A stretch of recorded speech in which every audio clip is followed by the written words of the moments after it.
que está alicerçada na abundância de adjetivos e advérbios. Isso a gente pode verificar em poemas como, por exemplo, Requiem, em que a gente tem uma densidade tão intensa que às vezes, quer dizer, numa primeira leitura, a gente não percebe. Diz: nestes verões jaz o homem sobre a terra e a dura terra sobre os pés lhe pesa. E na pele curtida em vivo arde-lhe o sol destes outubros.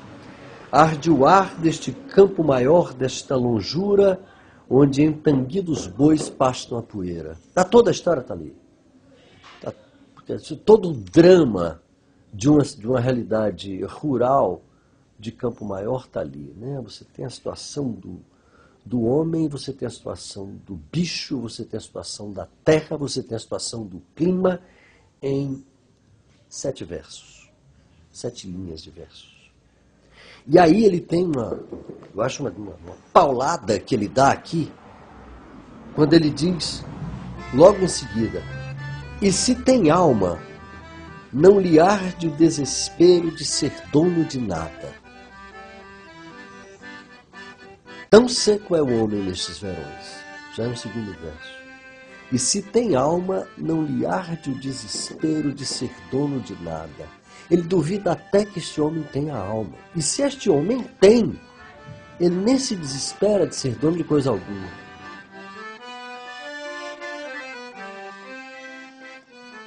Eu diria que a aridez do Dobal é uma aridez com cacimbas. E reflete a personalidade dele. Acho que a aridez da poesia do Dobal, eu diria a umidade da sua poesia, ou a enxutez, se pode dizer assim, da poesia desse poeta, talvez seja o fato da sua ligação com a poesia inglesa, menos com a poesia francesa e com a poesia com os poetas portugueses. Ele é um poeta mais inglês na sua frieza. A respeito, por exemplo, do livro O Tempo Consequente, publicado em 1966, eu escrevi que ele repropunha a poesia brasileira, se a gente pudesse acentuar fortemente o adjetivo brasileira, não só no plano de qualidade, que em conjunto é o plano em que as nossas letras poéticas já estavam naquele momento, mas ainda no sentido de uma integração perfeita entre os temas, a língua poética e o tempo em que nós vivemos. E a esse propósito eu citava um dos seus poemas característicos, que é o seguinte: ai campos do verde plano, todo alagado de carnaúbas. Ai planos dos tabuleiros, tão transformados, tão de repente, num vasto verde, num plano campo de flores e de babuges. E eu acrescentava que ele tinha retransformado, ou estava retransformando, a poesia popular e folclórica pelo instrumento da poesia erudita e literária.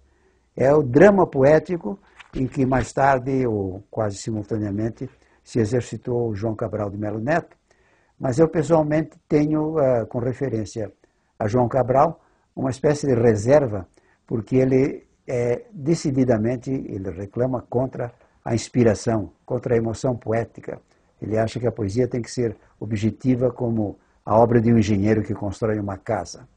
Eu pessoalmente tenho outras ideias, e então, no caso, nesta comparação, eu preferiria me posicionar ao lado de H. Dobal, porque encontro nele esta presença brasileira, da temática brasileira, sem ser regionalista nem descritiva, e também a emoção poética, que para mim constitui o cerne da poesia literária.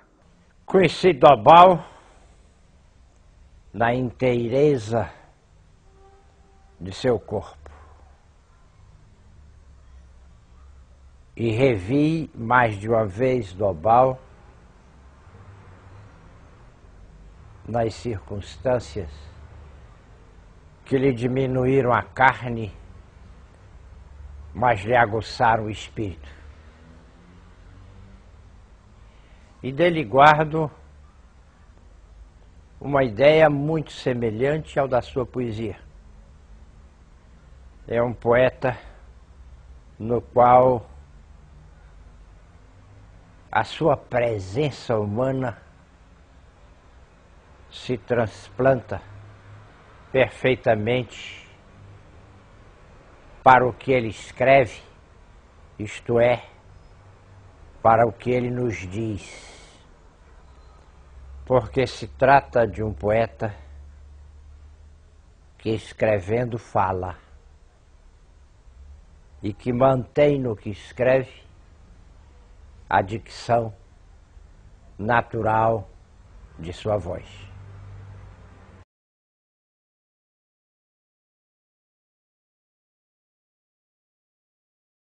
Namorada, ela agora está morta. Eu não sei mais se está mesmo apaixonado por ela naquele tempo. Mas era a paixão que não derrubava junto. Pensei que essa nada junto.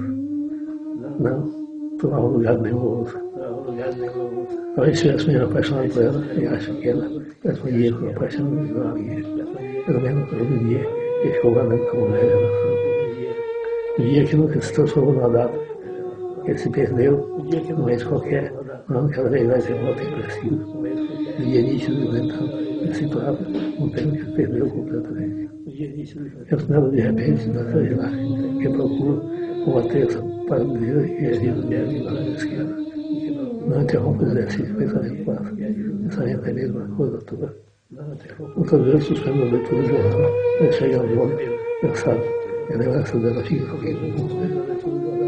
Um dia, no domingo de tarde, inquietivos, pensando em ir ao cinema. Mas na tarde de cartão postal, vestido do sul, paramos a ver da manhã. Eu mandamos para nós e não tínhamos coragem de ir. Olhamos no olho do negócio, o silêncio do carro parado. Enfrentamos a paz da saudade da parada. No momento, enfrentamos o sol, o vento, o fogo, o Deus da vida. Vimos na tarde, fechando o domingo, e a nossa luz azul do céu.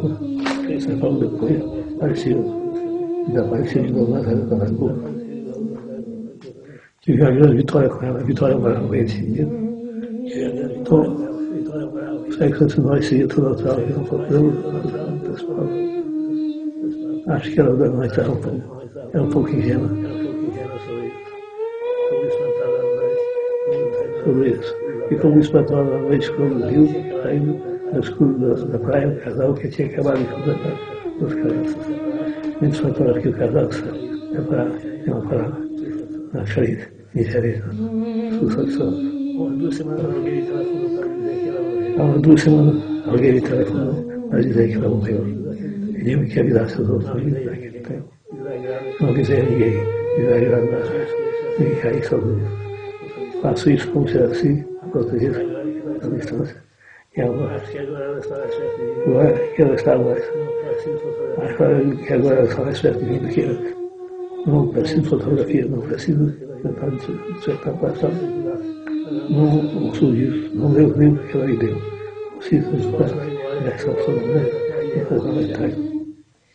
Os povos vão embora e voltam a ver a barreira, cantando com o povo. Sou enorme, isso não vai dar. Acho que a história não vida apaixonada com ela. Nem eu nem ela sabíamos ao certo que devíamos fazer. Preparamos sem pressa o silêncio também. Velamos a morrer pelo que não dissemos. Nos enterramos pelo que não nascemos. A vida segue sem ser. Tudo sobre nascer, morrer, foi só isso que ela fez, tudo isso. No meio rápido. E depois de novo silêncio da água furada.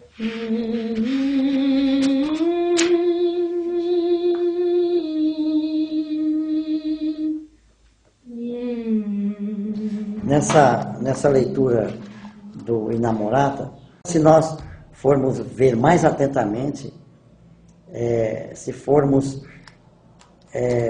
fazer um exame nas entrelinhas desse texto, nós veríamos que o poeta entremeia, ele conjuga